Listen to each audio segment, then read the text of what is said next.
पुस्तक भव बंधनों से मुक्त हों के कुछ अंश। लेखक पंडित श्रीराम शर्मा आचार्य। आग की उपयोगिता सर्वविदित है। उसके अनेकानेक उपयोग हैं। यदि वह न हो तो रसोई बनाना, शीत निवारण, प्रकाश जैसी आवश्यकताएं भी पूरी न हो सकें। और जो अनेक प्रकार के रसायन बनते हैं, धातु शोधन जैसे कार्य होते हैं, उनमें से एक भी न बन पड़े और जीवन दुर्लभ हो जाए। बिजली भी अब जीवन की महती उपयोगिताओं में, आवश्यकताओं में सम्मिलित हो गई है। घरों में बत्ती, पंखा, हीटर, कूलर, इस्त्री आदि उसी के सहारे चलते हैं। वही पंप चलाती और खेतों को सींचती है। यदि बिजली गुम हो जाए तो दैनिक काम निपटाना कठिन हो जाता है। आग और बिजली की तरह ही ज्ञानेंद्रियों की उपयोगिता है। हमारी समस्त गतिविधियां उन्हीं के सहारे चलती हैं। भगवान ने इंद्रियां भी इसलिए दी है कि उनसे कठिनाइयों का हल निकाला जाए और प्रगति का द्वार खोला जाए। सुसंपन्न और प्रगतिशील बनने में इंद्रियां ही प्रमुख भूमिका निभाती हैं। आग और बिजली की तरह उनकी क्षमता भी असाधारण है। सृष्टि का मुकुटमणि मनुष्य को कहा गया है, पर यह स्तर कैसे प्राप्त हुआ? इस प्रश्न का उत्तर इसी प्रकार मिलता है कि उसे इंद्रियों की विशिष्ट क्षमता उपलब्ध है। चिंतन में समर्थ मस्तिष्क की महत्ता अनुपम है। वह भी 11वीं इंद्रिय ही है। जीव की सरसता और समर्थता इन्हीं के सहारे बन पड़ती है। उन्हें सर्वोपयोगी सर्वसमर्थ उपकरण भी कहा जाता है, जो निरंतर साथ रहते और अपने अपने काम में जुटे रहते हैं। जीवन रथ इन्हीं के आधार पर गतिशील रहता है। इंद्रियों का लाभ तभी तक है जब तक कि उनका सत प्रयोजन में योजनाबद्ध रूप से सतर्कता पूर्वक उपयोग किया जाए। यदि इसमें व्यतिरेक उत्पन्न किया जाए तो समझना चाहिए कि अनर्थ को ही आमंत्रित किया जा रहा है। अति को सर्वत्र वर्जनीय माना गया है। इंद्रियों से उपयोगी कामों में भी अत्यधिक श्रम किया जाए तो वे थक कर चूर हो जाती हैं और अधिक भार वहन से इनकार कर देती हैं। आगे के लिए उनकी कार्यक्षमता नष्ट हो जाती है। यही बात उनके द्वारा किए जाने वाले रसास्वादन के संबंध में भी है। यदि उसमें अति बरती गई, इस लोलुपता को व्यसन बना लिया गया, तो इसका प्रभाव उनकी निजी क्षमता का दिवाला पिट जाना तो होता ही है। उस हानि से सहज शरीर और जीवन भी प्रभावित होता है। इसी रसास्वादन में अति बरतने की आदत को वासना कहते हैं। शास्त्रकारों ने वासना की अतिशय निंदा की है और उसे आत्मघाती बताया है। इंद्रिय शक्ति सीमित है। वह इतनी ही है कि जीवनचर्या के आवश्यक कार्यों को क्रमबद्ध रूप से किया जा सके। अतिवाद सहन करने की स्थिति उनकी भी नहीं है। चटोरेपन की वासना स्वास्थ्य को नष्ट करती और रोती करहाती असमय में ही अकाल मृत्यु के लिए बाधित करती है। वासना उपभोग के समय तो अच्छी लगती है और उस स्वाद की अधिकाधिक ललक पूरी करने की तबीयत होती है। जो इस लिप्सा के वशीभूत हो जाते हैं वे कष्ट उठाते हैं। जो दूरदर्शी विवेक अपनाकर समय से पहले ही सतर्क हो जाते हैं, संयम अनुशासन बरतते हैं, वही बुद्धिमान कहलाते और उपलब्धियों का समुचित लाभ उठाते हैं। नेत्रों से दिन के प्रकाश में ही काम करें, रात्रि में उन्हें विश्राम लेने दें। कानों को कोलाहल से बचाएं, निरंतर सुनते रहने की स्थिति से बचें। तीव्र सुगंध और दुर्गंध नाक पर बुरा असर डालती है और मस्तिष्क को अस्त व्यस्त करती है। शरीर पर चिपका हुआ मैल त्वचा की संवेदनशीलता को नष्ट करता है। इंद्रियों की वासना के कुचक्र में फंसकर नष्ट होने के साथ ही यह भी ध्यान रखा जाए कि उन्हें न निष्क्रिय रहने दिया जाए और न अतिवाद अपनाकर नष्ट भ्रष्ट ही किया जाए। तृष्णा दुर्गति की गहरी खाई। आवश्यकताओं को पूरा करना एक बात है और अपव्यय में उड़ाने, ठाट बाट बनाने और संग्रह करने की प्रवृत्ति दूसरी। इनमें से प्रथम को उचित और दूसरी को अनुचित ठहराया गया है। आवश्यकताओं का कोई मापदंड होना चाहिए, अन्यथा विलासिता और शेखीखोरी को भी अपनी विशिष्टता बताते हुए आवश्यकताओं की श्रेणी में गिना और गिनाया जा सकता है। अपनी प्रकृति ही ऐसी बन गई है, अपना स्वभाव ही ऐसा हो गया है, जिसे मजबूरी बताकर अमीरों जैसी सज धज को सही बताया जा सकता है। उसे प्रतिष्ठा का प्रश्न कहा जा सकता है। कहीं अदालत में तो जवाब देना नहीं है, अपने मन को समझाना और दूसरों का मुंह बंद करना भर है। ऐसी दशा में कोई कुछ भी कर सकता है और शान शौकत को भी आवश्यकता ठहराया जा सकता है। उचित आवश्यकता का मापदंड यह है कि वह औसत नागरिक स्तर की होनी चाहिए। औसत नागरिक का अर्थ है अपने देशवासियों में से मध्यम वर्ग के लोगों जैसा रहन सहन।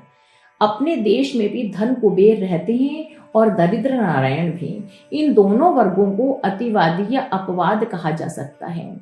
औसत का अर्थ होता है मध्यम वर्ग। औसत आदमी न दरिद्र होता है न संपन्न। यही है औसत नागरिक की परिभाषा। इसी स्थिति में अपने परिवार की स्वस्थता, शिक्षा, चिकित्सा, आतिथ्य जैसी जरूरतों की पूर्ति हो सकती है।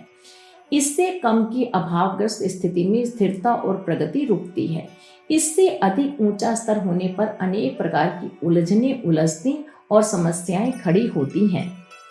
कोई व्यक्ति उचित खर्च से अधिक कमाता है तो विश्व परिवार का सदस्य होने के नाते हर व्यक्ति का कर्तव्य हो जाता है कि उस बचत को उनके लिए खर्च करे जो अभी भी पिछड़ी हुई स्थिति में पड़े हुए हैं।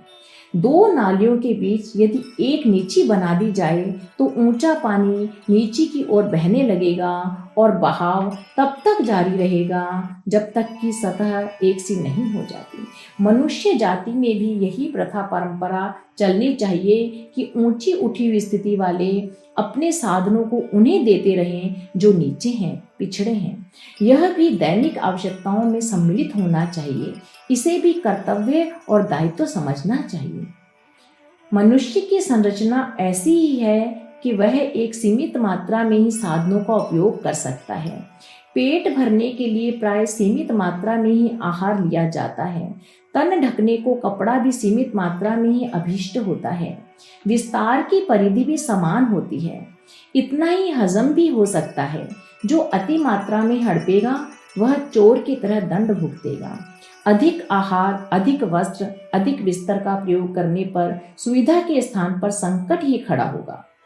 तृष्णा का कुचक्र इतना बड़ा, इतना अशांत और इतना भयानक है कि उसे अपनाकर मौज मजा करने के दिवा स्वप्न निष्फल ही सिद्ध होते रहते हैं। कोई जमाना था जब अमीरों को भाग्यवान पूर्व जन्म का पुण्यात्मा समझा जाता था, पर अब तो बात बिल्कुल उल्टी हो गई है। साम्यवादी सिद्धांतों की पैठ मन में गहराई तक हो गई है।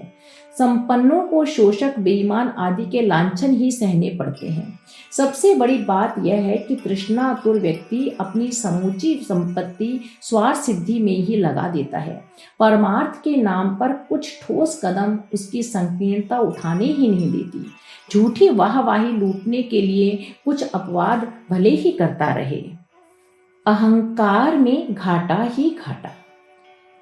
स्व के विकृत बोध को ही अहंकार कहते हैं। वह आत्म तत्व से न जुड़कर भौतिक संपदाओं के साथ जुड़ा होता है। दूसरों की तुलना में अपने को विशिष्ट मान बैठने पर अहंकार की उत्पत्ति होती है।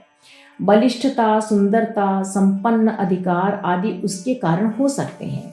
कई बार भ्रम भी उसका निमित्त बना हुआ होता है। जाति पाति के आधार पर कई अपने को ऊंचा मानते हैं। अहंकार हल्की मात्रा में हो या बड़ी मात्रा में, उसका प्रभाव दूसरों पर बुरा ही पड़ता है। उसे उद्धत माना जाता है, सनकी समझा जाता है। प्रकट या अप्रकट में उसके प्रति अन्यों की मान्यता घृणा मिश्रित होती है। व्यक्तित्व का वजन उथले बचकाने स्तर का समझा जाने लगता है। वस्तु स्थिति छिपी तो रहती नहीं। सभी जानते हैं कि किसी के पास कोई विशेषता है तो वही उसका लाभ उठाता रहेगा। अन्यों को उसमें भागीदारी नहीं मिलने वाली है। ऐसी दशा में कोई क्यों उसका लोहा माने, क्यों दबाव स्वीकार करे, क्यों मिथ्या आत्मश्लाघा का पोषण करे। अपने को किसी के सामने गया गुजरा मानने में उसकी तो हेटी होती है, ऐसी दशा में अहंकारी का सारा संपर्क क्षेत्र तनाव से भर जाता है। अभिमानी के प्रति सर्वसाधारण की मान्यता पाखंडी जैसी बन जाती है। उसके साथ दूसरा सहयोग करना तो दूर, संपर्क करने वालों में से हर एक की इच्छा होती है कि इस बला से जितनी दूर रहा जाए उतना ही अच्छा। न उसका कोई हितैषी रहता है, न मित्र, न घनिष्ठ। अहंकार का जाल जंजाल ऐसा है जिसमें फंस जाने वाला अपनी वास्तविक शक्तियों का इस प्रकार उद्धत प्रयोग करता है कि घाटा निरंतर बढ़ता ही चले। जो कुछ पास में था उसका सदुपयोग करके कुछ बना और बढ़ा जा सकता था, वह आत्म प्रदर्शन के कुचक्र में ही बर्बाद हो जाता है। अहंकारी हर दृष्टि से घाटा ही घाटा उठाता है। जिस प्रकार दर्पण में देखकर चेहरे की गंदगी साफ कर ली जाती है, उसी प्रकार आत्मनिरीक्षण द्वारा अपने चिंतन और व्यवहार का निरीक्षण परीक्षण करके यह देखना चाहिए कि स्वभाव में अहमन्यता के दुर्गुण का समावेश तो नहीं होने लगा, नम्रता, शिष्टता और सज्जनता का स्तर घटने तो नहीं लगा, प्रदर्शन की ललक ने अंतराल में अड्डा जमाना तो आरंभ नहीं कर दिया। यदि ऐसा हो तो उचित यही है कि समय रहते आत्मशोधन कर लिया जाए। आलस्य प्रमाद को जीते, हर क्षेत्र में सफल बने। मनुष्य की समग्र संरचना शरीर और मन के सम्मिश्रण से होती है। इन दोनों का जो जितना सदुपयोग कर सकता है वही अपने लिए संपदाएं और सफलताएं अर्जित करता है, साथ ही अपने समय और जन समुदाय के लिए कहने लायक सुख सुविधाएं उत्पन्न करता है, स्वयं प्रगति पथ पर चलता है और अन्य असंख्यों को ऊंचा उठाने, आगे बढ़ाने में असाधारण रूप से सहायक सिद्ध होता है। किंतु जो इन दोनों ईश्वर प्रदत्त विभूतियों को ऐसे ही उपेक्षित पड़ी रहने देता है या उनका दुरुपयोग करता है, वह हानि भी कम नहीं उठाता है, उससे प्रभावित लोग भी कम हानि नहीं उठाते। शरीर की सार्थकता इसमें है कि जितनी उसमें क्षमता है उसके अनुरूप उससे काम लिया जाए। उसी आलस्य में अर्धमृतकों या अर्धमूर्छितों की तरह तंद्राग्रस्त स्थिति में न पड़े रहने दिए जाए। इस स्थिति को आलस्य कहते हैं। आलस्य को मनुष्य का सबसे बड़ा शत्रु माना गया है। वह परोक्ष रूप से हानि पहुंचाता है, जो हाथ पैर कसकर किसी को बंदी गृह में डालने पर पहुंचाई जा सकती है। शरीर को श्रम से बचाने का नाम है आलस्य और मन को निर्धारित काम की उपेक्षा करके जहां तहां दौड़ाने की दुष्प्रवृत्ति का नाम है प्रमाद। जहां इन दोनों का संयोग मिल जाए वहां समझना चाहिए कि समय की बर्बादी और काम की असफलता दोनों साथ साथ चलेंगी और मनुष्य ऐसा कुछ भी न कर सकेगा जिसे महत्वपूर्ण या सराहनीय कहा जा सके। विचारशीलता का तकाजा यह है कि थकान मिटाने के लिए जितने विश्राम की आवश्यकता है उसे छोड़कर शेष समय निर्धारित काम में पूरे परिश्रम के साथ जुटा रहे। सुलझे हुए मन का काम यह है कि ऐसे कार्यक्रम का निर्धारण करे जिसमें शरीर और मन दोनों को परिपूर्ण काम मिले, साथ ही आजीविका उपार्जन के अतिरिक्त सद्गुणों को बढ़ाने का अवसर मिले। जीवन की नियमित कार्य पद्धति में ऐसे तथ्यों का भी समावेश होना चाहिए जिनमें लोकहित, जल कल्याण, सत्प्रवृत्ति संवर्धन का भी समुचित समावेश हो। यूं आवश्यकता तो हर काम में साधनों की भी पड़ती है, पर उन्हें जुटा पाना या न जुटा सकना इतना महत्व नहीं जितना कि श्रम और मनोयोग। यह हर किसी के पास समान रूप से विद्यमान है। यह ईश्वर प्रदत्त है, इसे निखारने भर की आवश्यकता है। साधनों का महत्व तो है, पर यदि आरंभ में किसी के पास न हो तो स्वल्प साधनों से भी कार्य आरंभ किया जा सकता है। वे धीरे धीरे भी जुटते रहते हैं। यह संयोग की बात है कि किसी को साधन जुटाने में सरलता से काम बन जाता है और किसी को एड़ी चोटी का पसीना एक करना होता है। पुरुषार्थ की कसौटी पर जो जितना अधिक घिस जाता है वह उतना ही खरा उतरता है। साधनों के अभाव में कभी किसी का काम रुका नहीं है। योग्यता और तत्परता देखकर साधन संपन्न उन्हें सहायता करने में अपना भी लाभ देखते हैं और उसी पूंजी को कई गुनी वापस लौटा लेते हैं। ईश्वर ने मनुष्य को अनोखी विशेषताओं वाली काया प्रदान की है। ऐसे हाथ और किसी प्राणी को नहीं मिले। मन भी ऐसा मिला है जो दूरदर्शिता और विवेकशीलता की दृष्टि से अद्भुत है। उसके गुण, कर्म, स्वभाव यदि परिष्कृत स्तर के हों तो अनेक का सहयोग अप्रत्याशित ढंग से खिंचता चला आता है। अभ्यास में जुट पड़े तो वह भी किसी काम में प्रवीणता प्राप्त कर सकता है। प्रश्न केवल उपलब्धियों का सदुपयोग करने भर का है। यह मनुष्य का अपना काम है कि क्षमताओं का सदुपयोग करके उन्नति के उच्च शिखर पर जा पहुंचे या फिर उन्हें आलस्य प्रमाद के कूड़े करकट में पड़ी रहने देकर जो मिला है उसको गवा बैठे और निंदा उपहास का कारण बने। जिसने आलस्य प्रमाद को जीत लिया, समझना चाहिए कि उसने अपने उज्जवल भविष्य का पथ प्रशस्त कर लिया। ऐसे ही लोग यशस्वी बनते हैं और अपने कृतित्व की असंख्यों को अनुकरणीय प्रेरणा देते हैं। भव बंधनों से मुक्ति और स्वर्ग प्राप्ति। बंधन और मुक्ति कहाँ है? स्वर्ग और नरक कैसा है? यह जानने के लिए किसी स्थान विशेष को तलाश करने की दौड़ धूप पूछताछ करने की आवश्यकता नहीं है। उन्हें अपने भीतर देखा जा सकता है। देखा ही नहीं, अनुभव भी किया जा सकता है। दोनों में से किसी को चुनने के लिए मनुष्य स्वतंत्र है। किसी पर किसी प्रकार का बंधन नहीं है कि कौन किस क्षेत्र में प्रवेश करे। जिसका जिधर मन हो वह उधर जाने वाली सड़क को स्वेच्छापूर्वक अपना सकता है और उस पर चल सकता है। प्रवेश भी प्रतिबंधित नहीं है। जिसमें भी प्रवेश करना हो खुशी खुशी घुसा जा सकता है। प्रवेश पाने और निवास करने पर उन परिस्थितियों का सामना तो करना ही पड़ेगा जो उस क्षेत्र के साथ अविच्छिन्न रूप से जुड़ी हुई हैं। काया और आत्मा यह दोनों ही तत्व मिलकर जीवन बनाते हैं। इनके पारस्परिक सहयोग से ही निर्वाह होता है। दोनों के बीच संतुलन बना रहे, उनमें से प्रत्येक को उचित स्थान, सम्मान और पोषण मिले तो फिर दो पहियों की गाड़ी की तरह जीवन क्रिया सही दिशा में निर्बाध रूप से चलती रहती है। उसमें न व्यतिक्रम होता है न व्यवधान पड़ता है। जीवन दो साझीदारों का सम्मिलित व्यवसाय है।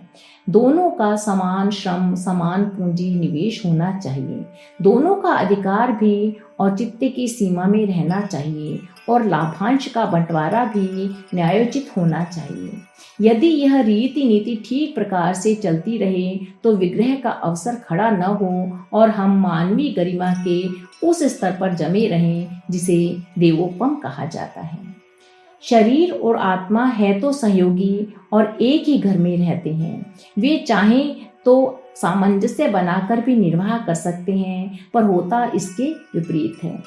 शरीर प्रत्यक्ष है, आत्मा परोक्ष।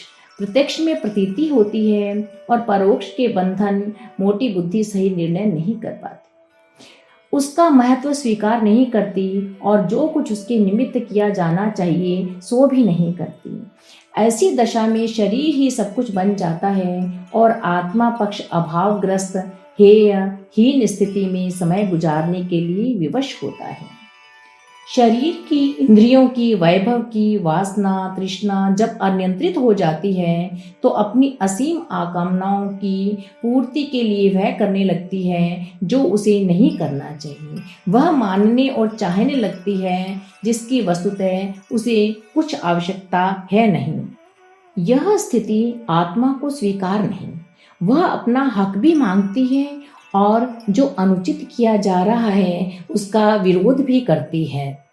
खींचतान के मूल केंद्र यही हैं और यहीं से यह अंतर्द्वंद खड़ा होता है जिसका परिणाम आंतरिक स्वतंत्रता गंवा बैठने और शरीर की गुलामी स्वीकार करने के रूप में सामने आता है।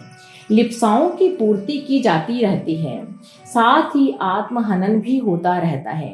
तराजू का एक पलड़ा कुछ नीचे झुकाया जाए तो दूसरा हल्का पड़ेगा और ऊपर लटकेगा, संतुलन बिगड़ जाएगा। इसी असंतुलन का नाम भ्रष्ट जीवन है। भ्रष्ट चिंतन और दुष्ट आचरण आत्मिक बंधन के चिन्ह हैं। नरक से बचने और स्वर्ग में प्रवेश करने के लिए दृष्टिकोण बदलने के अतिरिक्त और कुछ करने की आवश्यकता नहीं पड़ती। अपना आत्म भाव जगाना पड़ता है और मान्यता को इस गहराई तक पहुंचाना पड़ता है कि अपनी सत्ता आत्मा के रूप में परिलक्षित हो और शरीर मात्र आवरण प्रतीत हो। ईश्वर ने मनुष्य को अपना युवराज बनाया और साथ ही यह दायित्व सौंपा कि अपने को पवित्र और प्रखर बनाते हुए अपूर्णता को दूर करे। साथ ही विश्व उद्यान के माली की तरह उसे वह करने के लिए कहा जिससे इस विश्व वाटिका में प्रगतिशीलता एवं सुसंस्कारिता बढ़े। इन दोनों कर्तव्यों की पूर्ति में संलग्न रहना ही मनुष्य जीवन की सार्थकता है और साथ ही यथार्थता भी। आत्मबोध का तात्पर्य इतना ही है कि मनुष्य अपने को ईश्वर का वंशधर समझे और चिंतन, चरित्र एवं व्यवहार को इस योग्य बनाए जो उसकी गौरव गरिमा के अनुरूप है। दृष्टिकोण का ऐसा परिवर्तन ही स्वर्ग द्वार में प्रवेश पाना है। चिंतन में उत्कृष्टता और आचरण में आदर्शवादिता की समुचित मात्रा भर लेना ही यही देव जीवन है। जिन्होंने पशुता और पैशाचिकता की निष्कृष्टता का परित्याग कर दिया, जो ऊंचा सोचता, ऊंचा करता, वह ऊंचा उठता भी है। स्वर्ग ऊर्ध्व दिशा में है, वह किसी स्थान या लोक से संबंधित नहीं है। अपना अंतःकरण ही वह स्थान है जिसमें स्वर्ग तो रहता ही है, पर कोई चाहे तो उसे धकेल कर नरक की निकृष्टता को भी प्रतिष्ठित कर सकता है। यह मनुष्य स्वयं ही चुनता और वर्ण करता है, इसमें किसी दूसरे का हस्तक्षेप नहीं है। आत्मोत्कर्ष के मार्ग में 3 प्रमुख बाधाएं। आत्मा की महती आकांक्षा पुण्य परमार्थ की है। इसके बिना अंतःकरण को न शांति मिलती है और न उसका समाधान होता है।